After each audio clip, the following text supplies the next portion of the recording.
is back in session.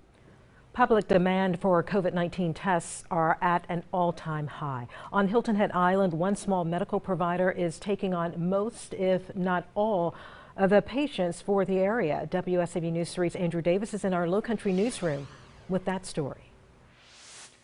Well, Main Street Medical Center usually gets a couple dozen patients a day for everything from the flu to those senior medical issues. But the clinic's turned into one of the most popular places on Hilton Head Island now. That is, if you want a COVID test.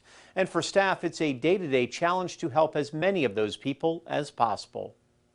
We're one of the few places that are doing testing, but we're actually a regular doctor's office urgent care practice. That's where the challenges begin for Main Street Medical on Hilton Head Island. The COVID testing site set up in the parking lot, even an extra testing spot right outside the back door. Inside, regular patients trying to get their medicines and treatments. The clinic doing about 100 COVID tests a day, along with the flood of phone calls looking for information or an appointment. My sister, one of the doctor's wives, all chipping in to really help with the, huge influx of telephone messages and things that we're getting constantly. The majority of the people coming in were exposed or feel like they were at Christmas or trying to get out of town after the holidays. Some extremely kind people that are really grateful that we're doing the service for the community. And we've had other people that have just been really difficult to my staff, demanding things as fast as we possibly can.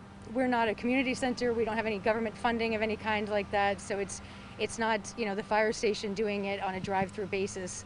It's us as a practice really trying to step up for our community. About 20% of those tests done here are coming back positive. The worry for practice manager Casey Bateman is getting enough tests to keep up with this incredible demand. I've been begging for my rapid tests and, from all different venues and all different vendors. I'm even having a difficult time getting as many PCR supplies as I can for just a basic test. For now, the goal is to be a good neighbor, make it through the surge, and take care of as many people as possible. We really just want to keep doing this for our community and really hope that this dies out at some point soon, that life can go on.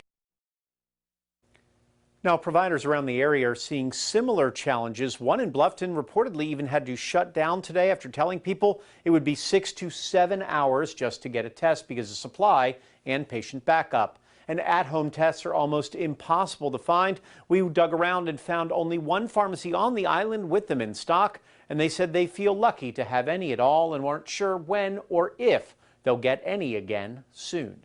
Andrew Davis, WSAV News 3 on your side. Andrew, thank you.